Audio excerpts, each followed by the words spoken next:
अन्ना का सामना होगा पद्मा से। हेलो दोस्तों, मैं हूं स्प्रिया, मैं हूं आज के लिए आपकी होस्ट और दोस्त। और आज मैं खबर लेकर आई हूं फिल्म स्त्री 2 के बारे में।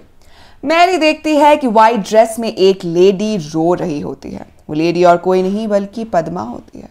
पद्मा मैरी की कलाई पकड़ लेती है, जिससे उसकी कलाई पर जलने का निशान पड़ जाता है। मैरी जैसे तैसे करके अपना हाथ छुड़ाकर वापस अपनी कार में आ जाती है, लेकिन पद्मा उसका पीछा करते करते कार तक आ जाती है। लेकिन जैसे ही अन्ना कार के पास आती है, पद्मा वहां से गायब हो जाती है। इसके बाद अन्ना अपने बच्चों को लेकर घर वापस जाती है। अगले दिन जब अब्राहम घर के बाहर खेल रहा होता है तो अचानक उसके सामने पद्मा आ जाती है और वो अब्राहम की कलाई पकड़ लेती है। पद्मा वहां से चली जाती है, लेकिन अब अब्राहम की कलाई पर भी जलने के निशान होते हैं। कुछ देर बाद जब अन्ना घर वापस आती है तो वह अब्राहम के हाथ पर जलने के निशान देखती है। अन्ना अब्राहम से पूछती है कि उसे ये चोट आखिर कैसे लगी, तो अब्राहम उसे झूठ बोल देता है कि उसे ये चोट गिरने से लगी है।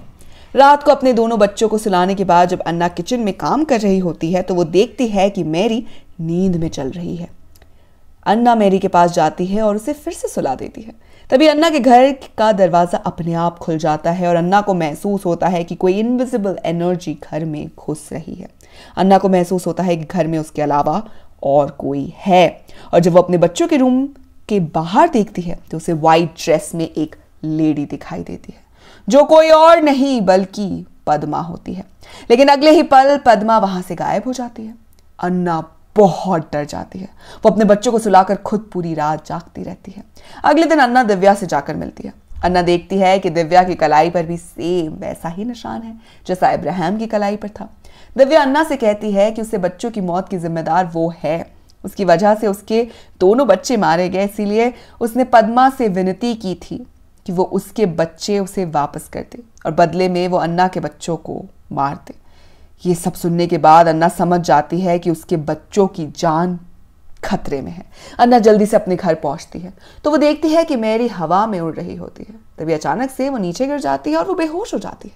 अन्ना समझ जाती है कि ये सब कुछ पद्मा ही कर रही है।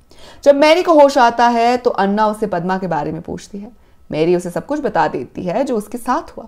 इसी बीच जब अब्राहम बाथरूम में होता है तो पद्मा उसे पानी से भरी हुई बकेट में डुबोकर मारने की कोशिश करती है, लेकिन अन्ना उसे बचा लेती है।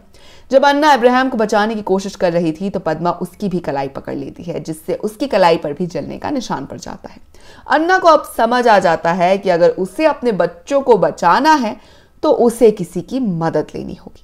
हम देखते हैं कि अन्ना मदद के लिए चर्च के फादर के पास जाती है। चर्च का फादर अन्ना को एक पुरानी पादरी के जाने के लिए कहता है, जिसका नाम जॉन होता है।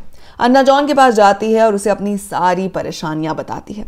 जॉन पहले तो अन्ना की मदद करने से मना कर देता है, लेकिन बाद में वो मान जाता है। जॉन अपनी सभी पवित्र चीजों को लेकर अन्ना के घर पर जाता है। जॉन पहले ये चेक करता है कि इस घर में सही में कोई बुरा साया है या नहीं, इसलिए वो एक जीसस क्रॉस को घर की एक वॉल पर टांग देता है। लेकिन देखते ही देखते वो क्रॉस उल्टा हो जाता है, जिससे जॉन को कंफर्म हो जाता है कि इस घर में बुरा साया है। जॉन प्रोटेक्शन के लिए अपने साथ लाई पवित्र चीजों को पूरे घर में सेट करने लगता है। तो क्या जॉन कर पाएगा अन्ना की मदद? जानेंगे हम इस वीडियो के अगले पार्ट में। तब तक के लिए अगर आपको वीडियो पसंद आई हो तो इसे लाइक कीजिए, दोस्तों के साथ शेयर कीजिए और फिल्मी दुनिया से जुड़े रहने के लिए सब्सक्राइब कीजिए हमारे चैनल बॉलीग्राज स्टूडियोज को।